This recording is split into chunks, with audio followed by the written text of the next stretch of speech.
Hello and welcome to the Swing and Bump podcast. Today we have myself, Wes Wagner, and Toby Altizer. James was a late scratch from the lineup. Apparently he was too tired to come on the show, so boo him when he comes back.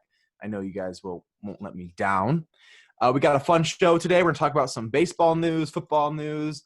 I don't know if we have anything basketball related. Who knows? All right. We got a little bit. And we're going to talk about our NFL power rankings. Way too early power rankings, probably. The first weekend of baseball has come and gone. It was great. Some negative notes, of course, that relate to positive results.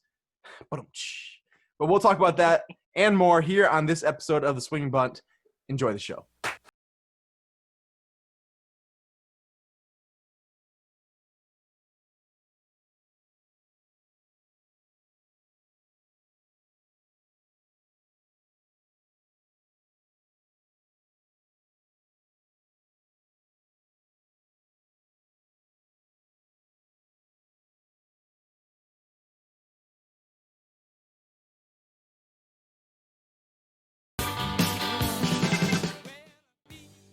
All right, guys, so let's not bury the lead, as I found myself saying fairly frequently lately. 17 Marlins have tested positive for the coronavirus. This was as of 2 days ago when we recorded the show. You, the listeners, won't be listening to it until likely Friday, July 31st. But as we were recording it on Tuesday, July 28th or 29th or whatever today's date is, it's 28th, yeah. 28th, yeah. 28th. The Marlins have had their games postponed until Friday, or they're not playing any games until Friday. The games that they have postponed against who are they playing, the Orioles? Yep. Yeah. Yes. Are moved to a later date. The Washington Nationals and Yankees games have been rearranged. There's a lot of games that are being moved, and the schedule is still in flux. Looks like the schedule is going to be very variable. It's going to be moving, always water, and I think that that's good to try to get the league going as much as possible.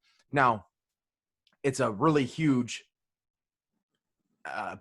bad sign for baseball to finish the entire season, in my opinion, that many players on one team were contracting the disease this early on. Now, we do know that there was already multiple players and managers who had tested positive before the season even started on that team. And we know that Miami was already one of the worst areas in the country as well as far as this goes. But 17 is a lot. Now, granted, they have a 60-player pool that they can use, so it helps out a lot. And it's not like the Marlins had a lot going for them already.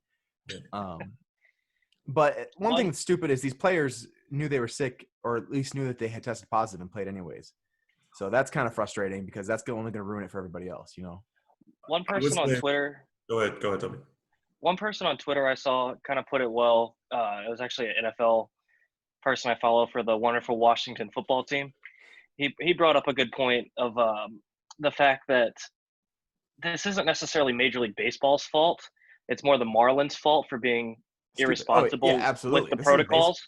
Yeah. So, a lot of people are like, well, maybe Major League Baseball should cancel the season. I've seen that all over Twitter and whatnot. It's not Major League Baseball's fault. It's Miami Marlins' fault themselves. So really, they're the ones that are being punished for it. And it's stupid that what happened. But, I mean, that's what happens when you have an irresponsible team like the Marlins. I think that baseball has put in really good parameters to fight against the spread of this while they can still have a season. But it comes down to people having to be willing to, obey the rules. So hopefully this is a wake-up call to most people.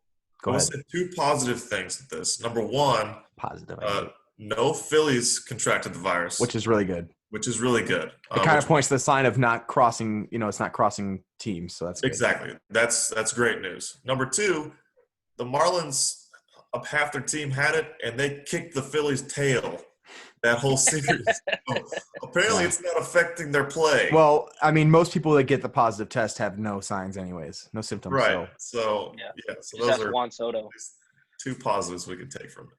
All right, let's go ahead and move on into our basketball news. We have NBA starts back up this Thursday, the seeding games. I know that you guys are especially excited about that. I'll watch a few of them and follow along as the season moves on and starts back up. They have the bubble system in play, which some people are saying baseball should have done, and the snitch line. And sure enough, Lou Williams got caught going to the club, apparently for food. He claims he was there to pick up some food. Now, who knows? This club could have the best barbecue wings that are in the whole. Where are they at? They're in Atlanta. He was in Atlanta. He's in Atlanta. I thought they were supposed to be in like one certain city. Well, he had left for a family matter. Oh yeah, family. That's why he got in trouble. Clubbing.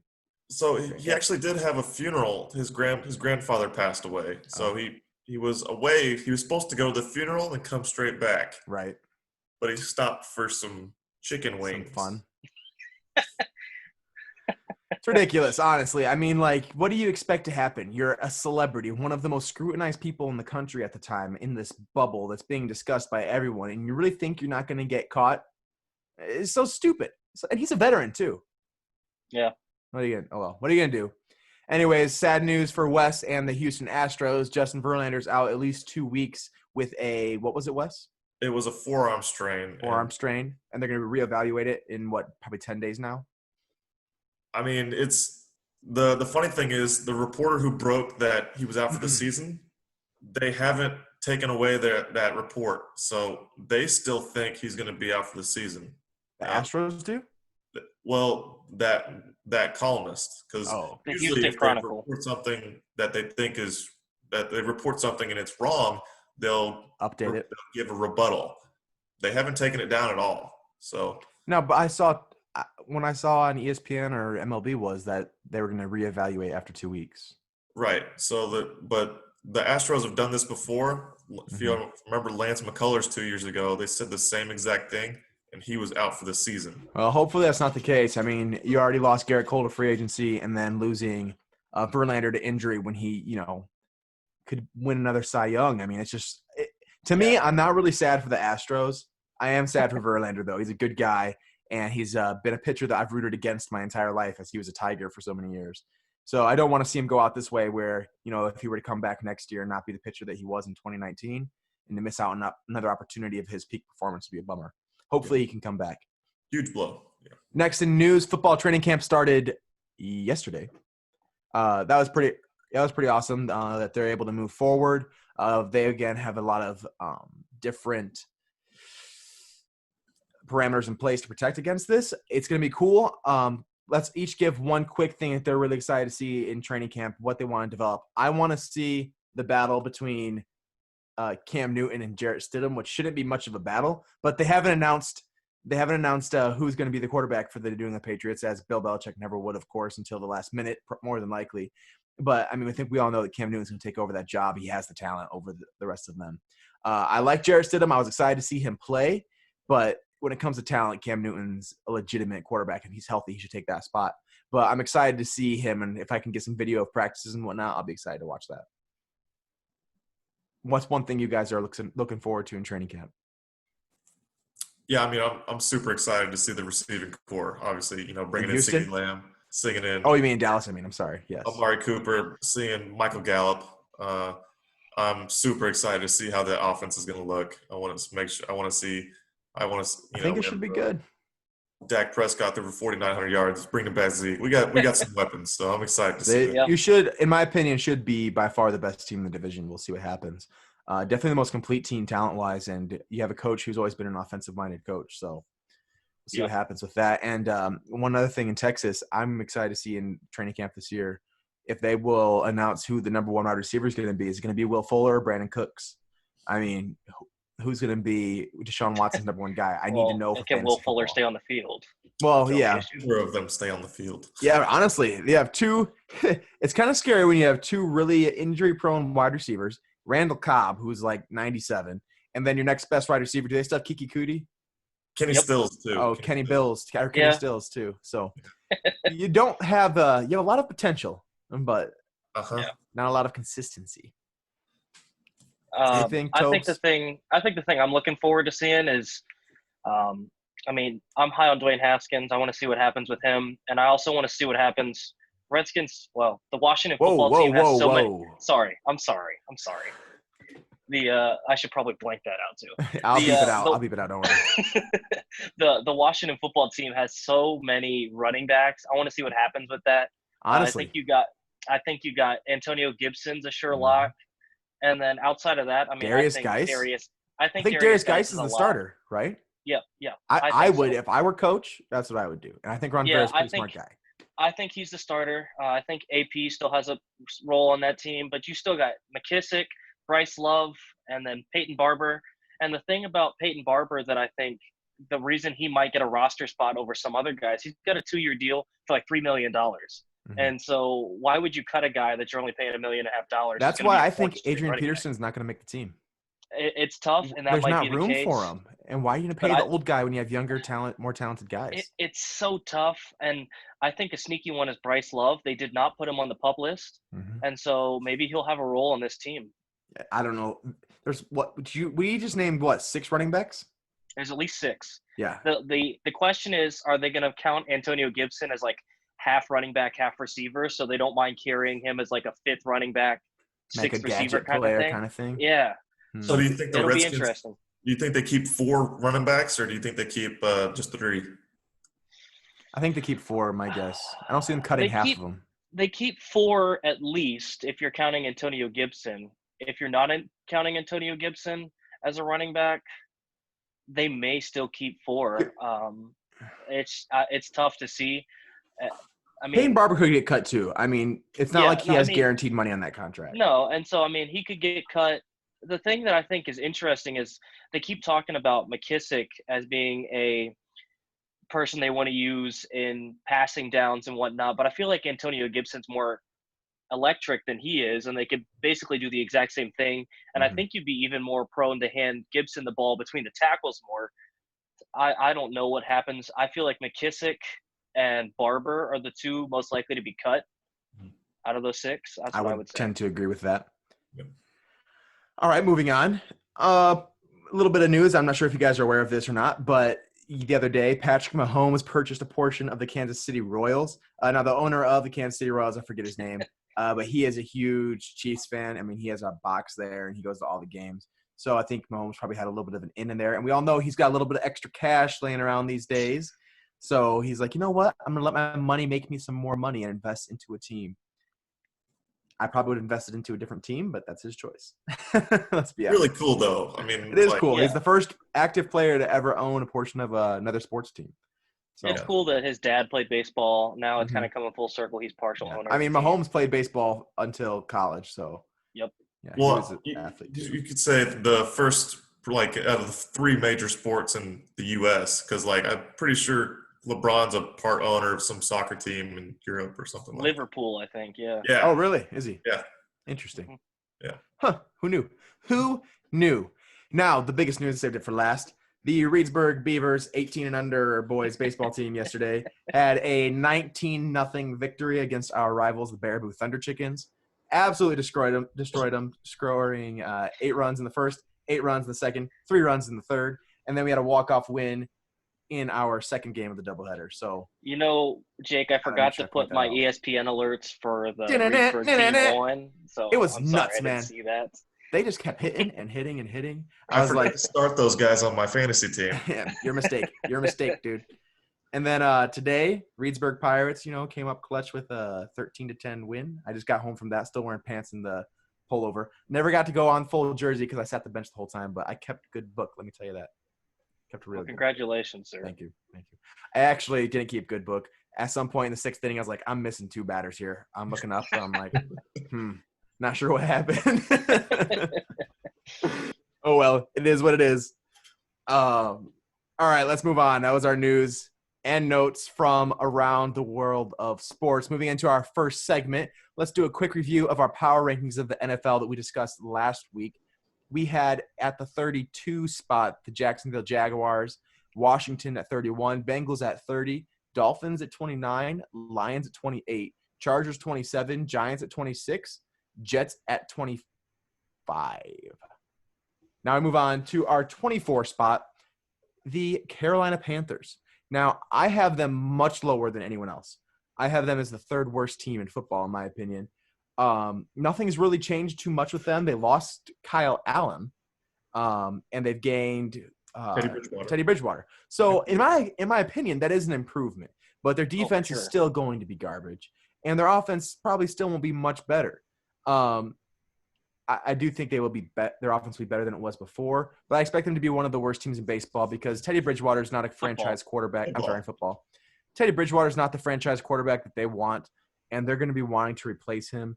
So I think that we could still even see some moves that make this team a little bit worse and build them for the future because I could see them trying to get someone like Trevor Lawrence next year who would fit very well with Christian McCaffrey. Oh, absolutely. Now, who is this who has them at? James has them somewhere around the top 20 mark. He actually has them at 18th in the league. So I would be discussing that with him, asking him, whoa, James, why do you have them ranked so high? But he decided not to show up today because he was sleepy. Which is understandable. He does work crazy hours, so it is what it is. Well, to play devil's advocate for James their defense does suck, but they used every single draft pick on defense. They did. But rookie defenders, outside of like Nick Bosa and TJ Watt, they don't usually Chase Young. Yeah, and what's his face that for Pittsburgh? Devin Bush. No, Devin Bush was solid, but the kid safety. Minkah Fitzpatrick, yes. He's not a rookie. He was solid as a rookie last year though, wasn't he? He was not a rookie last year. No. Shows what I know. But we'll see. I think the Panthers obviously took note of the fact that they're terrible in defense. They'll be improving in it, but I don't expect them to take. And I think Teddy Bridgewater is going to be a little bit better than people are giving him credit for. I think he fits with McCaffrey really well. Yeah, I think he'll do a good job. Yep, he'll do a good job managing games. And DJ Moore is more of a slant runner than even Michael Thomas, so that's perfect for Teddy Bridgewater. I definitely had him the lowest out of the three of us, but the three of us at least all agreed they're one of the worst teams in the league. They also brought in Robbie Anderson at receiver. I don't expect him to do too much though. Teddy not throwing the ball. I don't think so either, but I think that their offense does improve a little bit. They get some stability at quarterback, and then if Teddy Bridgewater fails, they have Houston Roughneck quarterback PJ Walker as the backup. Love that. So, out of the next three teams we're going to discuss between the Panthers and the next two, I think that the Panthers is the most likely one that I would be wrong on. I don't expect these other two teams that we're about to talk about right now to do much. I think the Panthers have a higher ceiling.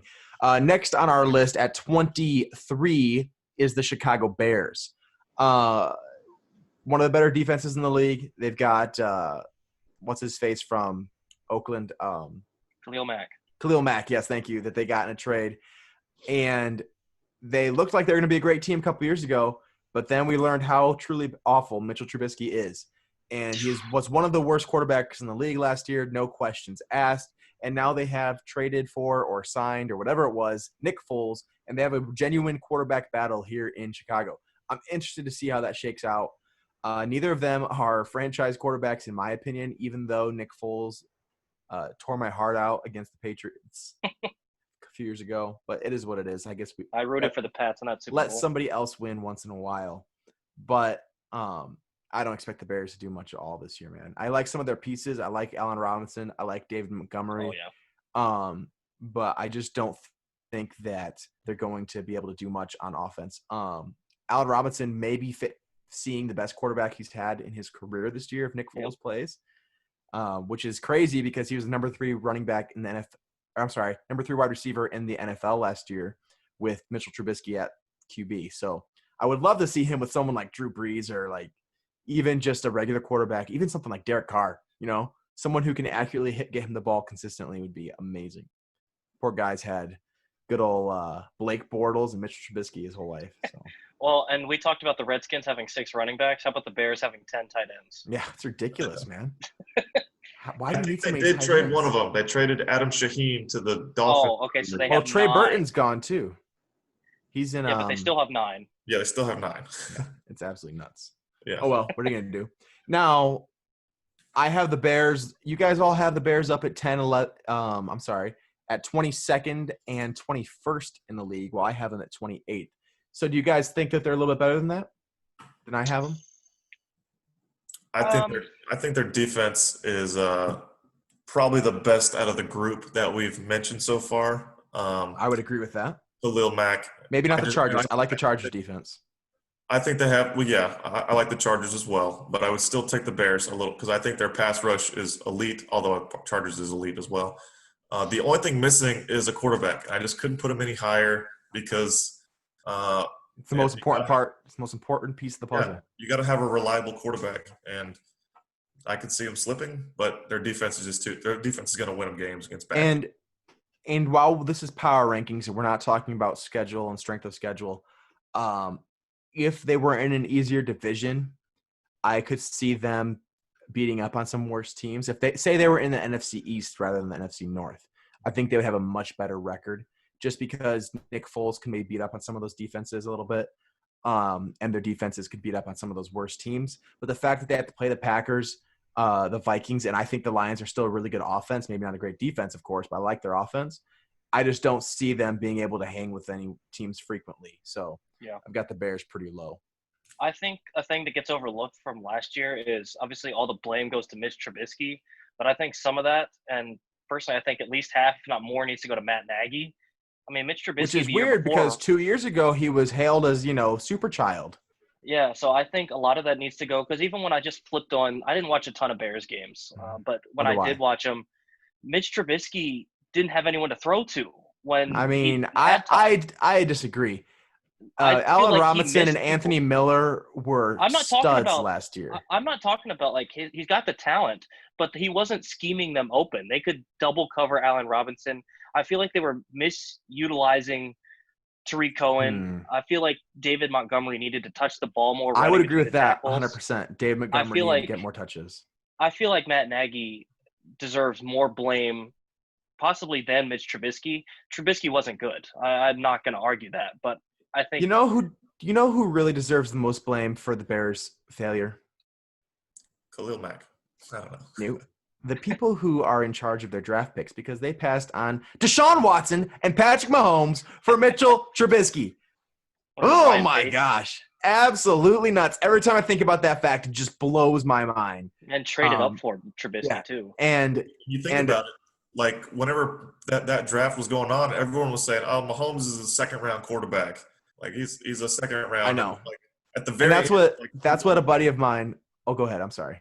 At the very end, people were saying, he might sneak into the first round, and number 10. The rest is history. It's a huge miss. I mean, you could. So to me, a buddy of mine always argues, "Oh, the Bears didn't make a mistake. They didn't. They weren't stupid for drafting Trubisky because everyone was saying Trubisky was the right guy. Just because everyone thinks it's the right decision doesn't mean it's the right decision. You know what I mean?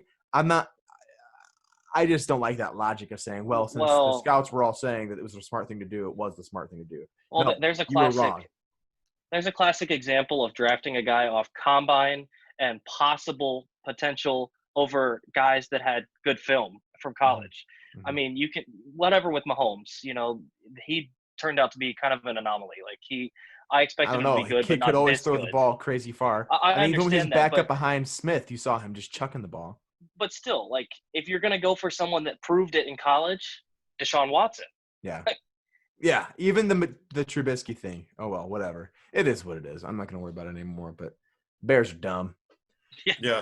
My favorite example of quarterbacks who are, touted as the next great one, Jimmy Clausen, if y'all remember that one. Mel Kiper said, if Jimmy Clausen isn't a great quarterback, I will retire. And he has not retired. Mel Kiper is not the brightest bulb in the box. Hey, Jake, who I thought was going to be awesome? I thought Ryan Mallett was going to be awesome. Yep. I thought Chad Henne was going to be great. That did not work out. I thought Johnny Manziel was going to be great. Did you really? I was not convinced of that one. I love Johnny football. Who doesn't? He just liked to party too much. So, anyways, picking players in the draft is no easy task. Moving on to another stupid team, the Oakland Raiders, who trade away Khalil Mack, are our next team, sitting in at 22 on our list. Now, Toby or Wesley, you have them as a top half of the league team. Actually, you've got them at 17. Yep. I have them at 28. I do not have much faith in the Raiders this year. Tell me, what's your argument? Why do you have them so high? I saw a whole lot of improvement last year from the Raiders. They went from a terrible, terrible team to a whole lot of improvement. Mm-hmm. Now those young guys, they started a ton of young guys. They did. Tons and tons. Max Crosby, Cleveland Farrell, 2 starting defensive ends. They're getting a year older. They had another great draft class, bringing in some great great talent, bringing in some veteran leadership. Jason Witten, also bringing in a couple veteran safeties. Josh Jacobs is still a huge talent at running back. Yeah, Josh Jacobs is going to be arguably one of the most valuable weapons in the league. Mm-hmm. So I just see a whole lot of improvement. That defense is getting a year older because they're super young. Still bad defense, though. Well, they have to face the Chiefs, so that's going to be a bad day for any defense. But I think if we'll see, the biggest question mark for me is Derek Carr good enough? And personally, I don't think he's good enough. That's why I have them right on the edge as a playoff team. I think they're going to be right around 8-8, maybe just missing out on the playoffs. But I think that they will improve from their season last year. So to me, you have them 10 spots higher than the Lions. I see Matt Stafford in that offense as vastly better than the Oakland offense, and I see their defenses to be similar. Why would you say to me that the Raiders would be better than the Lions? Well, number one, better coached, in my opinion. Okay. And I would say they have more well-rounded talent. Yes, which positions? You can say DeAndre Swift is, rookie running back, but he's not the proven talent that Josh Jacobs, right? Yeah. Quarterback, I would take Stafford, but absolutely over Carr. No, you're wrong. Carr's an accurate passer. He's just limited in his ability compared to what Stafford's able to do. Right. Tight end, I would definitely take Darren Waller right now. Hawkinson, maybe he might get there, but he wasn't good last year. Mm-hmm. He was good in spurts. Yeah, he had one good game, literally just one. Yeah, right. First game. Yeah. Wide receiver, you definitely take Kenny Galladay and Marvin Jones. But other than that, they don't have much else. And I just think as far as points scored go, I would expect the Lions to vastly outscore the Raiders. An offense, at least. I think that they did a great job of retooling at wide receiver. Henry Ruggs is going to be a big time talent, and we know how Gruden. If y'all watched Hard Knocks, he was saying he wanted to throw down the field. They want him to throw to AB. That ain't going to happen. He retired. I just see a whole lot of talent, and that defense is going to get better. They're going to get better. Max Crosby, he was a stud, 4th round, great draft. They draft Mike Mayock is a great drafter. He has drafted some studs so far. He has. So I just think it's going to improve. I wonder I don't think that they're bad enough to get a great quarterback in the draft. But I think that they need to replace Carr soon. You know what I mean? I don't think Carr's a terrible quarterback. I don't. I like him. I think he's an league average quarterback. I agree. But if you're trying to rebuild your team, you need a really good quarterback. And I think that they did bring in Marcus Mariota, who got replaced by Tannehill last year. Okay, worse quarterback than Carr. Oh, you think they might play him? I don't know. I think Mariota may pull a Tannehill on Derek Carr. That's what I'm thinking. I don't see that happening. No one thought Tannehill was any good either. I did. I thought Tannehill was good. I watched him every time the Patriots played him, and he just had a terrible team around him. I thought he was good. Maybe it's because I had a partner at work in high school and through most of college who was a huge Tannehill fan, was always yelling in my ear about how good Tannehill was if they just had a team. He's like, Dan Marino and Ryan Tannehill, great quarterbacks, should never have good teams. I was like, you're comparing Ryan Tannehill to Dan Marino? Please. Anyways. Oh, man. Next, we have at 21 in the NFL Power Rankings for 2020, the year 2020, the Denver Broncos. Now, me and Toby have them right around the same spot, but James has them at only 23rd, and which is only a little bit better than we have them. But Wes, you've got them all the way up at number 12 in the league. This is a playoff team. You think so? I'm saying it. Playoffs. It's a hot take. Yeah, it's not my hot take, but this is a playoff team. All right, why are the Broncos a playoff team in your mind? Drew Lock is gonna make a big the real deal. Huh? Think he's the real deal? As far as this argument goes, yes. Okay. Yeah. All right. Is Drew Lock a top 10 quarterback rest of his career, do you think? Or this year alone? Top 15, maybe. Top 15, okay. They got some good weapons. I like their defense. They're going to sneak in there. They have an above-average defense, I would agree. They do have Melvin Gordon, Royce Freeman, and Phillip Lindsay, which to me is one of the best running back groups in the league. And they were 7-9 last year. I think they improve. So I think they might sneak in with a 9-7, maybe even a 10-6 potentially. Suppose it's possible. It could happen. A lot of weapons. We'll Okay. see. And rookie receivers have been recently, in the past, I would say rookie receivers usually take a lot longer to acclimate to the NFL. But recently, rookie receivers have been doing great. It's hit and miss though. It's not always the ones you expect. Like Darius Slayton was not the wide receiver that everyone expected to be, a great wide receiver. So, but I think Jerry Jeudy is an incredible route runner, and I think it works well complementing off Sutton, and then Hamler works well as a third option. No, and then you still got Fant. If they gel and they get some playing time here in training camp together, they could have a good offense for sure. Now I will say, I started whenever I made this list, I did adjust it 3 or 4 times, and the Broncos always seem to go up on my list. So they started at about 20, and I was like, you know what? Let's make them a little bit higher. Just a little higher. Mile high. That's what now they're at 13. So, all right. Well, next on our list is the Cleveland Browns. James, myself, and Wes, we've got them around the same area. I am the highest on them, but not much higher than the two of you guys. But Toby, you've got them down at number 20 in the league. Wait. Wait. I think it's 19, but I think it's like right. No, it is 20. It is 20. We've got them at 20, exactly 20. So it just balanced out that way. So tell me why. Why do you have them so low? I'm not high on the Browns. I wasn't high on them last year. One of my bold predictions last year coming into the year was they'd finish third in the AFC North, and that's what they did. Because there was all that Super Bowl hype about them. Even with the Steelers not having not having a quarterback, they somehow still beat out the Browns. Oh, Doug Hodges. I think they have the potential to be a really, really good team in the AFC. They could be a playoff team. They could be a Super Bowl contender, if we're being honest. But it all depends basically on Baker Mayfield. If Baker returns to his rookie, this is the make or break year for Baker Mayfield. He has Odell Beckham, Jarvis Landry, Nick Chubb, Kareem Hunt, Austin Hooper, David Njoku as options to throw to and hand the ball to.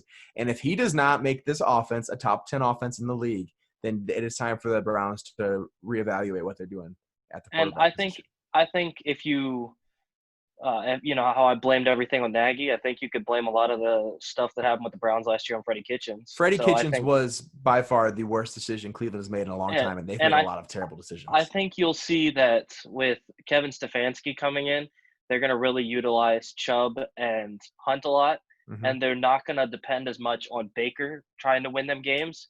And when you get Baker being able to throw to wide open receivers with play action and whatnot, he's going to be awesome again. Yep. So I'm low on them. Think about how many games and touchdown drives that were stopped in the red zone because Freddie Kitchens was literally a moron. He would do the same play 4 plays in a row from the 1 yard line, and they just kept getting stuffed, and he didn't change anything. And he did that in multiple games.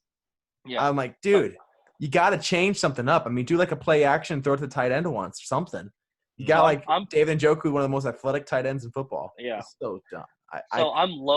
I'm low on the Browns because I'm not 100% sure they're going to put it all together. But there's someone that could easily move way up very quickly. So you think that they're like they are your version of the Panthers for me, right? You're low on them, but you could see them really outperforming your ranking for it if something's go right. Absolutely. Absolutely. All right, cool. Next on the list is someone that I honestly have lower than I expected to. I see them as a really young rising team, but when I started comparing against the other teams in the league, I had to just move them down. So I've got the Arizona Cardinals at 22nd, but we have them at 19 as a group. And Wes, you've got them all the way up as a top 15 team at 13th. So what's your argument as to what you expect so much out of the Cardinals this year? Man, and James has them at 16 in my defense, but you're not nuts or anything. Like I said, I like this team, and they added DeAndre Hopkins this year. I mean, Kyler Murray is the real deal. Now we thought the same thing about Baker Mayfield, and we saw what happened to him last year. So we'll see if Kyler hits a sophomore slump. Now, if he does not, they did a whole lot to help him. They brought in one of the best receivers in football, DeAndre Hopkins, kept Kenyon Drake, and they got Kenyon Drake. They the biggest question mark for me, and I really love this team, but the biggest question mark is the defense. Yep. They brought in a great player in Isaiah Simmons. Is that right? Yep. Yeah. A linebacker from Clemson, or safety, or whatever you want to call him, hybrid defender. But man, I don't think he's going to be enough to get them there. But I do think they are better than the Rams this year. The Rams, if they're not improving, they're getting worse. And I'm a bigger fan of Kyler than I am of who's the Rams quarterback? Jared Goff. Jared Goff. Now they don't have. Now Goff doesn't have Aaron Donald chasing him around all game. That's very true. But that offense is going to be fun to watch. I do agree. I think that the Cardinals offense is going to be one of the most fun offenses to watch this year, partially because their defense is so bad and they're going to have to do a lot of scoring, much like they did last year. And especially against some of the teams in their division. They have a really tough division this year, and they're going to have to score a lot of points. And I think that Kyler Murray is one of those guys who, if you're a fantasy football player and you want to get him somewhere early on, I advise it, because I think he's going to be one of the best. He could be I don't expect him to be Lamar Jackson quite, because I think Lamar Jackson had a one-of-a-kind season last year. But I think he could be the closest thing to that this year. He could have a really special season if he can get some of his pocket passing down a little bit. Yeah. Next on our list is pretty much a consensus pick. We all agreed that the Los Angeles Rams belonged somewhere in this area. And I think that we all can all agree that they have potential as a team. They're not the team that they used to be 2 years ago when they went to the Super Bowl. They lost Todd Gurley, who they barely used last year, in my opinion. They used him very poorly with his injury, I guess. I mean, he played, but he was not himself. Adding Cam Akers should be good for them. Sean McVay has come out and said that he's going to use running by committee because of the success that he's seen Shanahan have with San Francisco. So we're going to see that approach in LA. It could be very useful to them. They do no longer have Brandon Cooks, but they do have Robert Woods and Cooper Kupp, who are two great wide receivers, in my opinion. So I think that they still have some really good defensive pieces, and Aaron Donald, of course, maybe the best player in football, and Jared Goff being I would say a better than league average QB, in my opinion, when he's used correctly. So I think that we have them right in the middle of the pack here at 18, and I think that's probably the right place for them. Now, we were going to move on and do all the way up to number 17, but for reasons we will not divulge to our fans and our faithful listeners, we're going to save that for next week when James is here, because he's got some splaining to do. So, without any further ado, let's go ahead and move on to some baseball talk. So, baseball season has gone 5-6 days now. What are your early observations here and the early goings of baseball? Wes, you go first. Yeah, just a lot of teams up and down. We're seeing them knock a lot of rust off. We had a shortened summer training deal, if you want to call it. But some teams still knocking off the rust, pitching especially. And to me, what I've noticed early on is the hitters are having trouble timing up these better pitchers. Now they're hitting these last couple days, going up against the 3, 4, 5 pitchers and some of the worst pitchers in baseball. They're catching up and getting better. But going up against those 1-2 pitchers, they just look silly. I mean, we saw guys like Bieber getting 14 Ks and DeGrom just looking filthy. I mean, these guys are filthy, and they're always going to look like that. But some of the hitters were looking pretty silly when they're facing like 98, 99 miles per hour. And it takes time to catch up to that. The pitchers, when they're practicing spring training, they're doing pretty much the same thing every single time. As a hitter, you're getting short toss and you're getting BP and you're getting machines. You're not cranking the machine up to 98, 99 miles an hour. So these guys are really having – it's taken them a few games to get going, I think, for sure. I mean, we saw Christian Yelich has 1 hit on the season so far.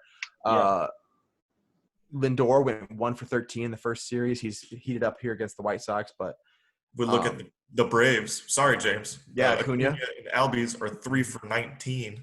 Yeah. Today. And Freddie Freeman started off poor as well. Yeah. So, I mean, we're seeing a lot of that. I think that we're going to see the offense start to pick up, but I think that pitching is really huge in this short season. I think that the teams that have the better pitching are going to prevail rather than teams with better offenses. So something like the Astros, I think, might have a little bit of trouble this year. as their pitching is not what it once was, and they're going to face some good pitching, it being in the Western region, I guess is what we'll call it. I think another thing that you're seeing is, and maybe it's just the Nationals because they've struggled with it, but there's a ton of errors. I saw Starlin Castro had a problem with the ball today. It was a routine ball to second. There was another play where Vladimir Guerrero Jr. hit a home run, but Victor Robles had a chance at robbing it, but Emilio Bonifacio ran into him at the same time. They're trying to catch it over the fence.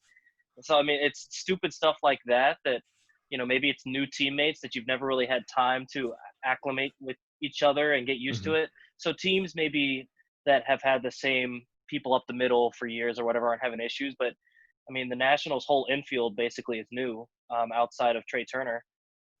So it's a problem for some teams I've seen, maybe not for the other teams, but the Nationals at least. So errors could be an issue in communication and whatnot, even though there are no fans in the stadium. Another thing, too, that I think that this shortened season points to is the importance of having long seasons in baseball. A lot of people complain that baseball season's too long. There are too many games. They don't care about individual games. Losing one game doesn't matter. The truth is that's just not the case. In baseball, there's a lot of parity on a given day. Any given team can win because of the circumstances that can happen. There's a lot of luck in baseball. You can hit a ball right on the screws and just absolutely crush it. And it goes right to somebody just because of the way it is. I mean, you can have a team who hits rockets all over the field. And they keep going to people. Meanwhile, the other team just keeps like getting walked or hits little dribblers or, little bloop singles. And they win the game 2-0 by pure luck. And that happens in baseball. So 162 games helps weed out the parity, helps weed out the variability that comes in baseball. You got to have a lot of games to show who the true best teams really are. And in football, you don't get that so much. I mean, you play one game, the best team almost always wins. That's why when you look at betting lines for an individual game for baseball, you pick a one-game winner. You're not making any money ever, right? Because it doesn't do it. Vegas is like, look, either team could win this. The chance that this team beats that team is very low. You look at the standings right now. Miami is atop the NL East, and the NL West is topped by San Diego. Tampa Bay is atop. The Yankees are 2-1. Tampa Bay is 4-1. Well, and that's the thing is like, the pitchers, the best pitchers, you're going to get 12 to 14 starts out of them. 12 max. I mean, unless you get some people going 4-man rotations. Yeah, and whatever it may be, but say you get 12 and you have two guys that are on fire, to like an Arrieta second half and 2015 fire. That's 24 games won, and what do you need from the rest of the 36 games? 10 games, and you're easily a playoff team. Probably win your division. Yep. That is why, as we go into our next segment, talking about our predictions for the 2020 playoffs, that is why you're going to see in my rankings that I have teams with good pitching really high up there, because I think what you just pointed out, getting a hot pitcher, if you get two hot pitchers, like you said, there's 24 games right there. Now, you're probably not going to go 24-0 in those guys' starts, but what do you need from the next three guys? You can have – that's why I think a team like the Nationals should be pretty solid with Scherzer and Strasburg, right? I think it's going to really help some of those teams out there. Same with Tampa Bay as well. So if you have not heard, the day before the first game started, I think it was Wednesday night last week, MLB came out and said, we are doing a new playoff format, 16 teams total. Half the league is going to make it into the playoffs. There will be 3 division winners in each league will make it to the playoffs. But all second-place teams in each league, so there's 3 more, will also make it into the playoffs. And then the 2 next best teams, based on their record, will also make it in the playoffs, meaning there are 8 total teams making it into the playoffs. The top 3 seeds will go to the division winners. The next 3 seeds will go to the teams in second, and then the last 2 seeds will go to the true wild cards. So without any further ado, let's go ahead and work through our rankings. What? Wes, were you doing something? No, I was just – Oh, okay. I thought you were trying to get my attention as I looked away. No. All right. So I'm going to type this out so I can keep record of it so we can look back at it later in the season. So let me go ahead and pull up my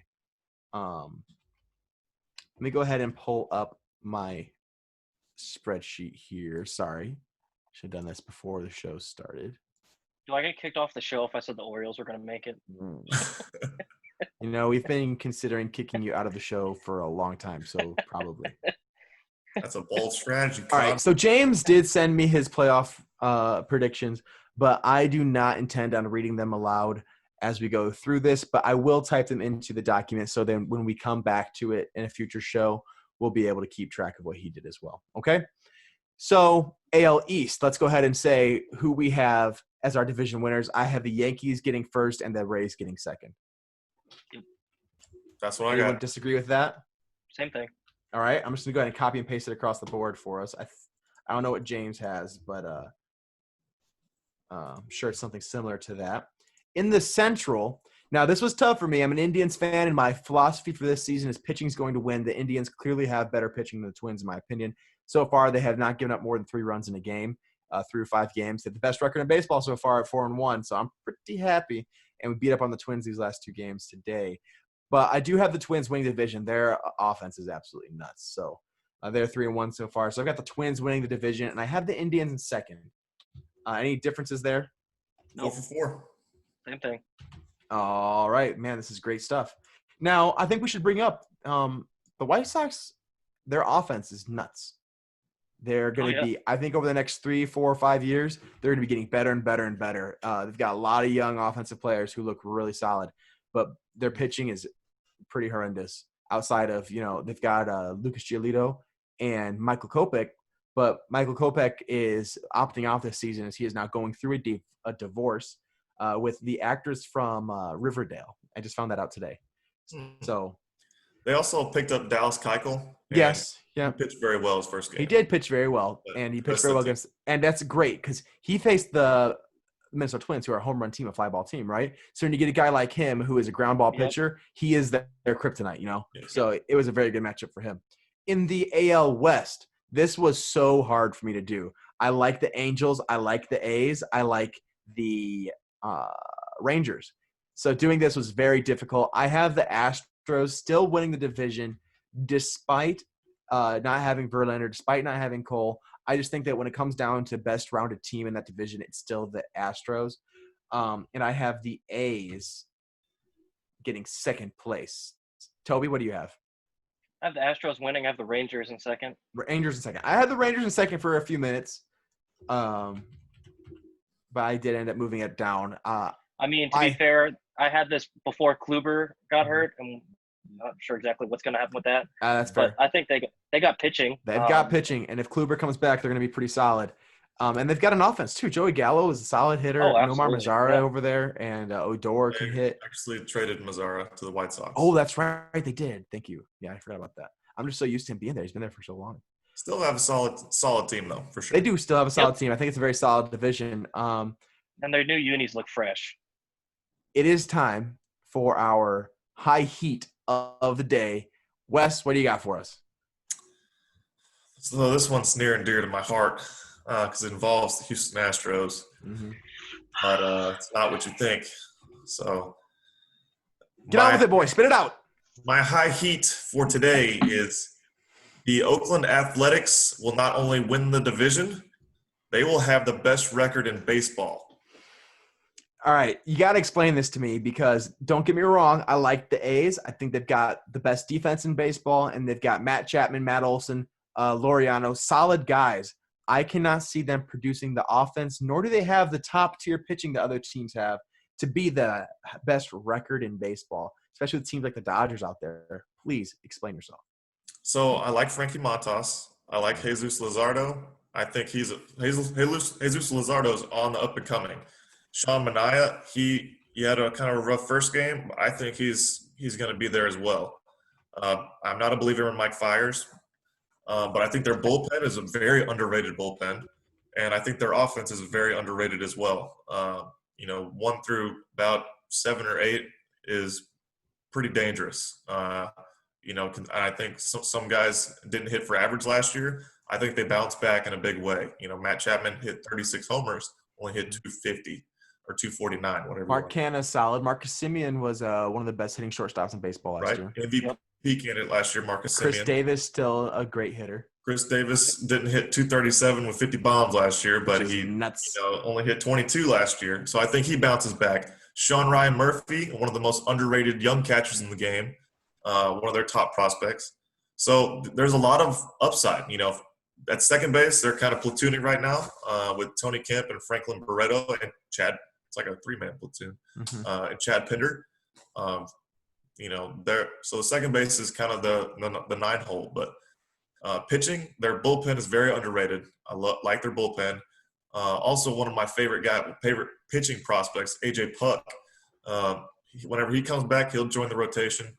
Their rotation is, I think it's more consistent. And I love my Astros, but losing Verlander and Cole. Just don't know about Greinke. I know it was just one start, and he's still coming back. But we'll see. McCullers, I love McCullers, but he's not gonna be able to do it by himself. And there's 3 spots in the Astros rotation that are just toss-ups. So I don't necessarily disagree with these different points. I think they're going to make the playoffs and be the second best in the division. But to me, I just don't see how they will have the most wins. They're still going to have to play the Astros, the Angels, and the Rangers, which we all agree are great teams. They're not going to be sweeping these series. I just don't see it happening. And they're still have to play the Dodgers, and they'll play the Dodgers and San Diego is going to be solid. Rockies should be solid. I mean, they don't have the easiest walk in the park. To get a lot of wins is going to be pretty tough. I mean, they don't play the Astros till later in the season. Maybe Verlander gets back, but I just think that their rotation from 1 through 5 is better than the Astros because right now it is. The Astros have McCullers and Greinke, Josh James, who had 5 walks in 2 innings the other night. That is not ideal. So no, we have some, and then the other 2 are Framber Valdez, who didn't make it out of the 3rd inning today, and then don't get me wrong, I don't agree with you. I never had the Astros as my number 1 team for wins. I'm not saying you're crazy not to pick the Astros. I just don't know that the A's are going to be able to beat up on teams to have that best record. I think that they'll be able to, if they can get off to a strong start. They have a favorable schedule, and if they can get hot, how teams can get hot. Mm-hmm. They can. They don't have to sweep teams. But if they get 3 of 4, 2 of 4, 3 of 4, and get a few sweeps in there, I think they can get up close to 40 wins. I suppose we will see. We'll keep very close track. That has been High Heat from Wesley Wagner, his first High Heat segment. So congratulations, you did a pretty good job. I still want it. It's pretty flaming hot. That's a pretty hot take. Oh yeah. I really don't think it's going to happen, but I appreciate your boldness. So we'll see what happens with that. Moving on to the rest of our predictions. So for the wild card in the American League, so the next 2 best records after the first and second place teams, this was difficult for me. I wanted to pick the Angels. I wanted to pick the Red Sox at one point. I looked into it would just be it, Angels or the Red Sox. But I ended up going with the White Sox and the Rangers. The Rangers do have that pitching, and I'm hoping Corey Kluber comes back. And if they do, I think they're going to have a pretty solid team. I expect them to get some wins. And then the White Sox offense looks really good. And I almost bumped them out of here because they don't have the pitching, and their defense is pretty shaky. But when I started looking at the other teams to compare it to, the Red Sox don't have the pitching either. Neither do the Orioles, of course. Neither do the Blue Jays. And then you keep going down the list. The Angels are the next closest. So I can see the Angels going here. Ohtani looked really bad. He failed to record an out. Yeah. Andrew Heaney looked pretty solid. So I could see the Angels getting in here. But I couldn't go Angels and Rangers because I think it's literally impossible for 4 teams to make it this year just because you play each other so much. Yep. So I went with the Rangers in the AL West. I'm going to go with the White Sox in the AL Central. Yeah, I think I had the same teams. I think the White Sox will get that first wild card, have the better record, and the Rangers get in there with that the worst record that can make the playoffs. Okay, well then we are on agreement there. I have the Angels as a wild card, and then I also have the White Sox. Okay, so I have the Angels actually getting in. I don't disagree with you, Toby. I think that could very well happen. I just have a hard time in a shortened season betting against 2 guys in the middle of that order with Trout and Rendon. Oh yeah, and we haven't even seen Rendon yet. Well, I think he's actually supposed to play today. He might be playing today. I think he plays, but I had a hard time betting against them, even if they're pitching. You hope Shohei Ohtani gets back to form, at least doesn't replicate that first performance. Ooh, it was but, bad. It was bad. You hope he gets back to figuring out how to pitch. But I think even mediocre pitching with hopefully those two guys in the middle of that order could maybe just push them into the postseason. Mm-hmm. All right, so that's our American League. So, quick rundown: I have the Yankees, Rays, Twins, Indians, Astros, A's, White Sox, and Rangers.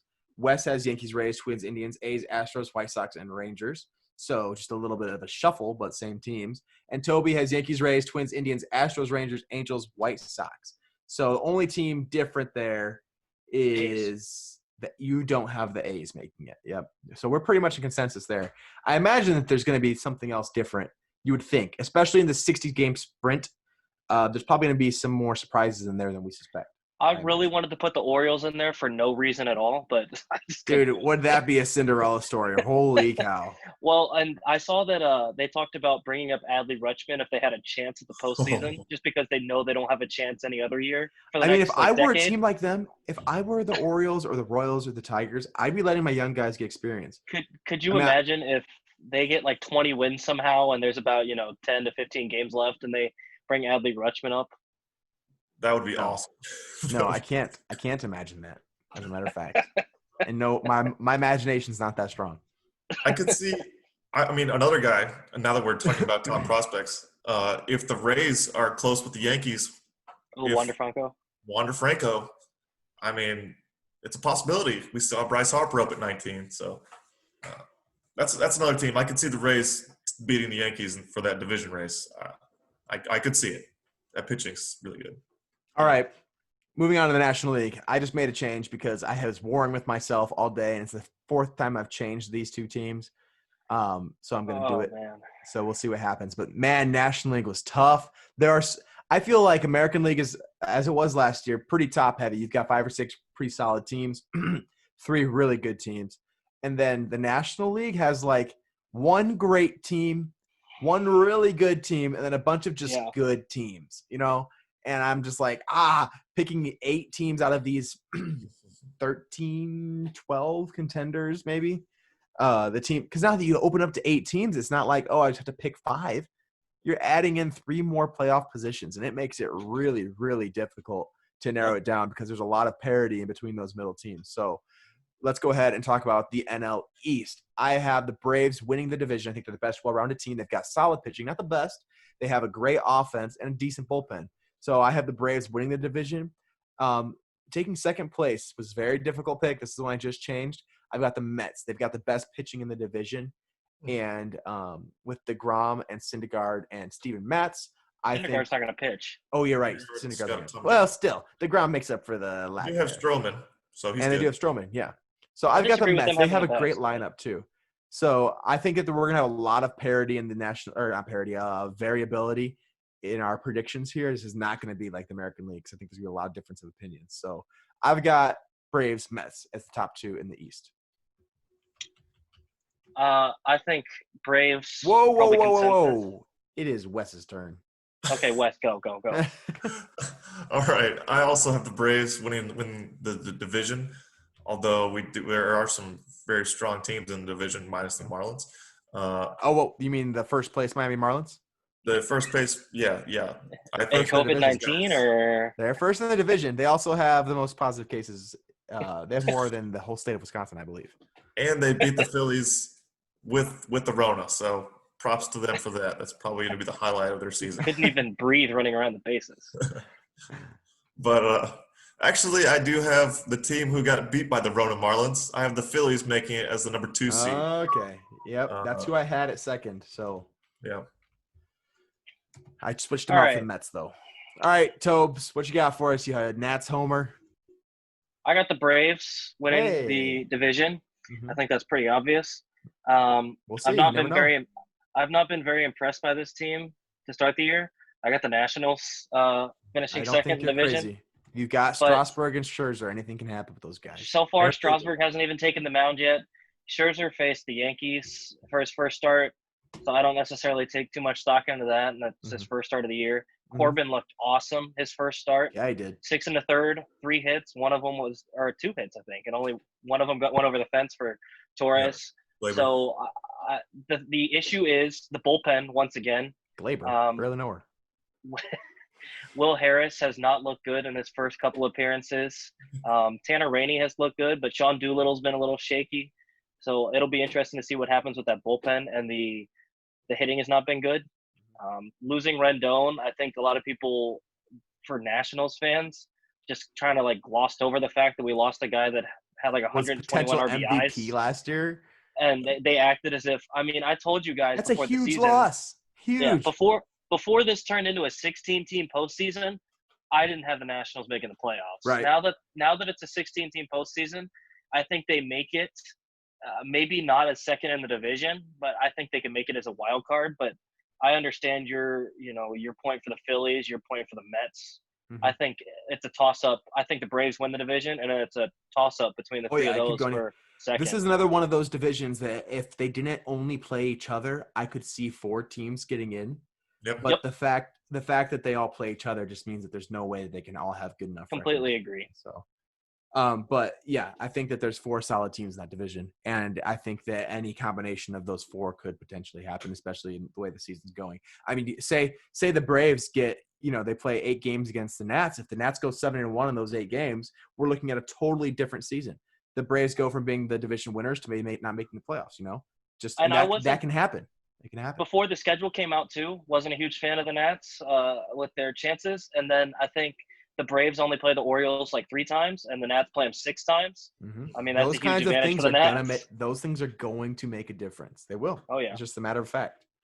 All right, NL Central, another tough one to pick. I personally see the Cardinals and Cubs and Brewers as very close to each other, but I do have the Cardinals as the best team in the division. They've got Jack Flaherty, a potential Cy Young pick, and a really solid, well-rounded offense. I think the Cubs have the best offense in the division, but I think that the well-roundedness of the Cardinals is going to be my pick for them to win. So I've got the Cardinals winning the division with the Cubs taking second.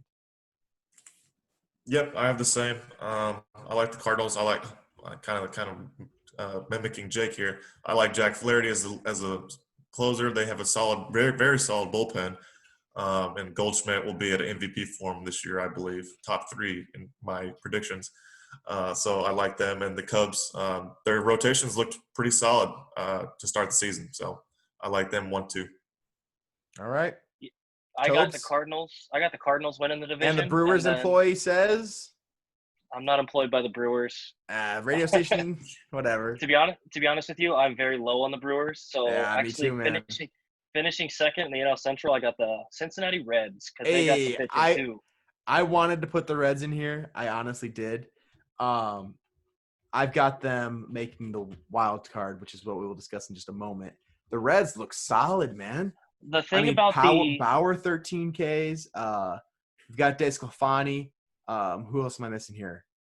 Luis Castillo, Sonny Gray. Yep, Sonny Gray had a great game. Only game they've had so far that was pretty awful is Wade Miley. 1.2 innings pitched, 6 runs allowed. The thing about the NL Central that I think is interesting is I don't think the Cardinals necessarily got better. They didn't necessarily get worse. The Reds did get better. I don't think the Cubs really got better. Mm-hmm. I don't think the Brewers got better. Matter of fact, I think they got much worse. I would agree. And then I think the Reds got significantly better. So, I mean, obviously the Reds weren't even close. The Reds weren't really close, but I think getting better. Now. Now, don't get me wrong, or don't get annoyed by me. I've said parity probably 7 times, but I think it's something I want to hammer home. There's going to be a lot of parity in the league. I don't think we're going to have anyone blow away and go, 50-10 and have guys going 10-50. I just don't think that's going to happen. Early on in the season, it takes time for, teams to get in their groove. You find teams like the Nationals last year who wouldn't have made the playoffs if it was a 60-game season, right? And they go to win the World Series. So we're going to have a lot of teams hovering, around that 500 mark, I feel.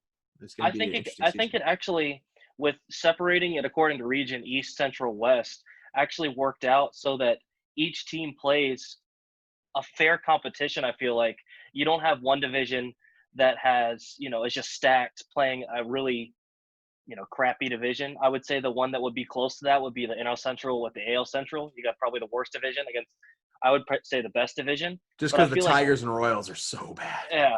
But I feel like every team has their fair share of like garbage teams on their schedule, and then they also face the middle of the pack and good teams. I don't feel like anybody across the entire major league has a schedule where it's like, oh yeah, they got a shoe in for the playoffs because their I think if the so easy. Twins more or less do. But I Getting feel to like play a bunch. Yeah, it's just the Pirates, Twins, and Royals. There's a lot of games, man. Yeah, I mean it's true, but honestly though, I think how that worked out, it worked out well for the major leagues because I agree with you. I mean, I think that what they good. as frustrating as the start of this was trying to get the season going with the whole dispute with the Players Association, I feel that Major League Baseball has done a really good job of getting some semblance of baseball in here and trying to create a legitimate season. And I'm grateful for what they've done. I think that they're doing the best they can. So, yep. And this time, I'll take any baseball we can get, honestly. Mm-hmm. Absolutely. All right, NL West. Let's move along. We have where'd it go? Dodgers winning the NL West. I think that's probably going to be a clear consensus pick for us.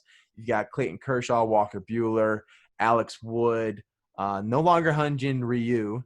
Who else am I missing there? Yeah, starting pitchers. They got started pitch. Oh, David Price is sitting out. Ross Stripling was really good. Ross Stripling was solid. Yep. David Price is sitting out in the season. But, man, that offense 1 through 9. Oh, my gosh. Oh, my gosh. It's ridiculous. I mean, you got guys on your bench that I would kill for on the Indian starting lineup. You know? For real. Oh, well. What are you going to do? So, Dodgers win the division. I've actually got the Rockies getting second place. Their pitching is not going to be great. So, this kind of goes against my philosophy for the season. But if there's a team that wins at home, it's the Rockies, and that's half your games. If you can get 30 wins, I mean, you're not going to go 30-0. But I like the Rockies this year in the shortened season with that offense. Yeah, I think that's a good call. I have the Giants number one. I mean, the Dodgers number one. You literally made me double take for a second there. Yeah, sorry about that. And you said enough about the Dodgers. I'm watching them beat up on the Astros right now. And then number two, do what? What's the score? It is 5-2 in the ninth inning. Oh, that's bad. Yeah. Well, anyways. And at number two, I actually have the Rockies as well. I have Trevor Story as one of my MVP candidates this year. So I think that Story, Arenado, if Blackmon can get back on top of it, I think in a sprint to 60 games, I think their offense could carry them to They're one of those teams. I don't think that offense is going to carry a lot of teams this season just because of the shortness of the season. You have to be it's pretty much one big streak of offense if you do. Well, but I think the Rockies are one of those teams that can. Mm-hmm. Yeah, I think they're as good as pick as any because especially in where their home field is. Oh yeah, completely agree. I had the Rockies slotted in initially at my second team. I obviously have the Dodgers winning. I actually have the Diamondbacks taking second in the division. Ooh. I like they added Starling Marte. Yes, they did. And Ketel Marte kind of broke out last year. Yeah, he did. He was pretty awesome. Thank you, Ketel, for my fantasy team and leading the leading my team to a championship last year. So I really like the Rockies, and like I said, I initially had them slotted in with the same thought process you guys had of they're playing 30 games in Colorado. They do have some offensive studs, and that could be a way to carry them. I just did not trust their starting pitching. Yeah. It's not bad, and I wouldn't even say really that the Diamondbacks starting pitching is really that much better than the Rockies. I just think overall, you look at what they did last year, and I kind of looked at their records last year, and the Rockies, I don't feel like they added much. They're pretty much the same team as last year, and they only won, I think, 71 games, as opposed to the Diamondbacks winning 85. Mm-hmm. And then they added Starling Marte to the middle of their order. Yeah. So it's not a terrible take, Toby. I like it. That's a great take. Yeah. Which is rare because I almost always think you're crazy. So congratulations. All right, wild cards. I've got the Nationals with that pitching, getting a wild card, and the Reds. I'm high on the Reds. I think they're both going to be really solid teams. Any qualms with those picks? You guys think I'm crazy? Nope. Oh, I have the Nationals and Reds as well. I'm still having nightmares of Patrick Corbin in the World Series. Seemed like every time one of their starters got in trouble, Corbin came in and struck out like 12 guys. But so yeah, I got the Nationals and Reds at 1-2. All right. I had both of those as second in the division, right. So I will have a different wild card than both you guys, and I have the Cubs and the Mets which I Okay, think which are players that I had in the playoffs. West did not have the Mets, though. I am not huge on the Brewers, like I said. So none of us had the Brewers. I agree with the NL Central. NL Central and NL East both could have 4 teams if it were a regular season where we had 162 games, but in the 60 game, no chance. So yeah, I and think if Christian Yelich isn't hot, the Brewers are going to be awful. I think the Brewers could, if this were a hot take, it's not hot take-ish to say they finished 4th. I'll say it's hot take-ish. They could finish last. You think the Pirates might have a better season than them? Pirates are pretty rough. I don't necessarily, outside of Garrett Richards, their starting pitching is. I mean, they lost to the Pirates. They lost to the Pirates today. Yeah. They should have lost last night. It was a 5-1 going into the ninth. Oh yeah, that was rough. The Brewers didn't walked 4 and hit a batter before recording 2 outs. The Brewers are not very good, so I don't see them making it. So I got the Cubs getting in the wild card, and the Mets. It was tough choosing between them and the Phillies, but the Mets. There's just something about them. I'm always I always believe in them that they're going to be a lot better than they are, and they just never seem to have it. I think this year maybe they can get over the hump, get back into the postseason. And you got Pete Alonso, Jeff McNeil. Those guys are so much fun. Jeff McNeil was terrible base running day 1, though. I was watching the Mets game on Friday. Guy was like running into outs all over the place. But I know James will agree with you on the Phillies. He's high on them this year, so I think he probably has them at 2 in the East as well. I know he likes the Mets too. So that was a fun exercise. I enjoyed that. Well, at least now we've got it written down, and we'll keep track of it throughout the year. I'll go ahead and share that doc with you guys, and I'll make a little graphic to put out on Facebook or Instagram so the fans can tell us what they think. They're usually pretty kind. I feel like the only time anyone ever comments on our Instagram or Facebook posts is to tell us that we're wrong. But we'll see what happens. All right, you guys got any interesting stats for me today? I actually have an interesting story. All right, go ahead, give it to me. This is probably the best story in baseball. This will definitely be a movie someday. A pitcher who is out of the league for 7 years, hadn't pitched in the majors since 2012. His name is Daniel Bard, made the opening day roster for the Colorado Rockies, and then won a game for them. I think it was their first game of the season. Did he start or did he get it as a relief pitcher? He was reliever. He came in with the Red Sox as a reliever, threw 100 miles an hour. He even had a season where he had an ERA under 2, it was 1.93. But after his second year, he got a case of the yips. So what that means for everyone who doesn't know is he had trouble with strikes. He couldn't throw strikes to save his life. I looked up some of his stats because he went and bounced around the minors a little bit.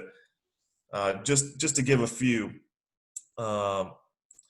In 2014, he pitched in 4 games, pitched in only 2/3 of an inning in 4 games, had 9 walks. So he had 4 appearances and only recorded 2 outs. Only 2 outs in 4 appearances, 9 walks.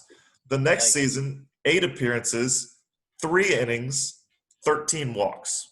Yikes. The next season, 11 appearances, 9 innings, 24 walks. So this guy he could throw 100 miles an hour, but couldn't throw strikes. That was year 2017. He hung it up, couldn't get out of single A. Then he decides he gets with the Rockies of all things, as a kind of like a mental pitcher's coach, kind of get them in the right mindset. And, he's playing catch with one of his pitchers, a few years ago, or maybe it was last year. And, they're like, hey, you still got it. You might want to try it out again. So lo and behold, he gets signed, throwing 98-mile-an-hour fastball. Jeez. And 2020, back in the major leagues after being a coach. He got a dub. And got a win. Nice. First game. I don't know how I hadn't heard that. That's pretty cool. Yeah, look up Daniel Bard. It's the greatest story in baseball this year. It's definitely going to be a movie for sure. Oh yeah. It'd be cool if they went on to do something in the playoffs to be the end of that story, because just that he made it back is not that great. Although they did make the rookie pretty interesting, and that guy wasn't very good either. Yeah, Jack Morris. Yeah. All right, Toby, you got anything? Yeah, I sent it to you guys in the group chat. Oh, I didn't Sonny see it. Gray Well, I sent it a few days ago or whatever. Oh, okay, Sonny Gray, after his start, his first start of the year, set a record for 34 straight starts, allowing 6 hits or fewer. I think that's pretty awesome, and I don't think he gets talked about a lot. He doesn't. He's not viewed as one of the best pitchers in baseball because when he moved to Yankees, he was so bad. So bad. It's because he kind of fell apart, and he's been awesome, and he was awesome to end the year last year. He started out well this year, and I think he could be a really good pitcher. And the other thing that I thought was cool, I was watching the Nationals play the Blue Jays, and apparently the Blue Jays brought in Dante Bichette, obviously Bo Bichette's dad. They brought him in to help out during summer camp or maybe spring training or whatever. They liked him so much, hired him on. He's like one of their hitting coordinators or whatever, and I thought that was pretty cool. Imagine if they brought in all the famous dads they have from that team help out for hitting. Oh yeah, Vlad Guerrero.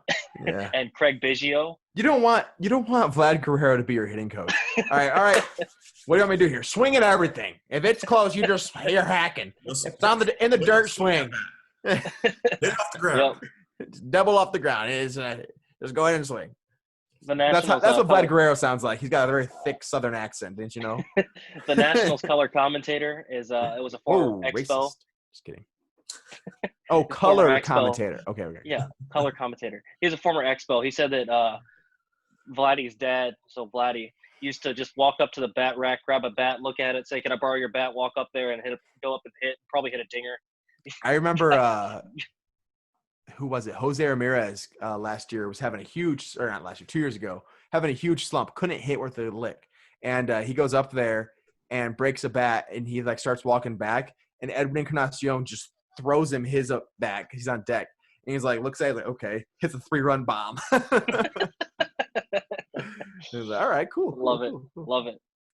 All right, guys. Well, that is the Swinging Bunt Podcast. Heavy on the baseball, but that's how we like it around here. So hope you enjoyed the show. If you have any questions or comments, please go ahead and give it to us in the comment section below here on YouTube or in Facebook, Instagram, wherever you watch the show. Please like and rate us on Apple Podcasts. Only 5-star reviews, please. And we will, of course, read and review that you write for us here on the show. Share us with your friends. Share us with your family. Thanks for listening. Talk to you guys later.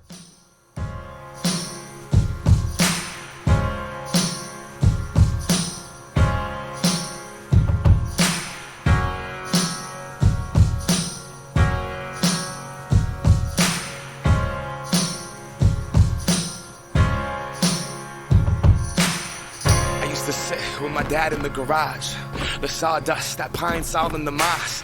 Around every spring, when the winter thaw, we'd huddle around the radio, twist the broken knob. 7:10 a.m., no KJR. Dave Niehouse's voice would echo throughout the yard. Couldn't have been older than 10, but to me and my friends, the voice on the other end might as well have been God's. 1995.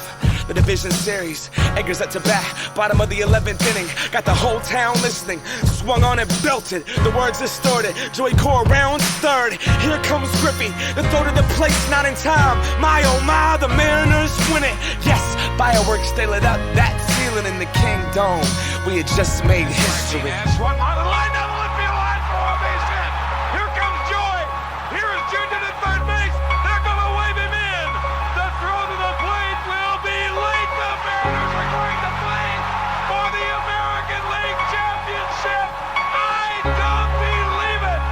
It just continues. My, oh my. Lace and woven, barely holding that stitch. Creases of time amongst the grime and the grit. Where the leather used to pound his...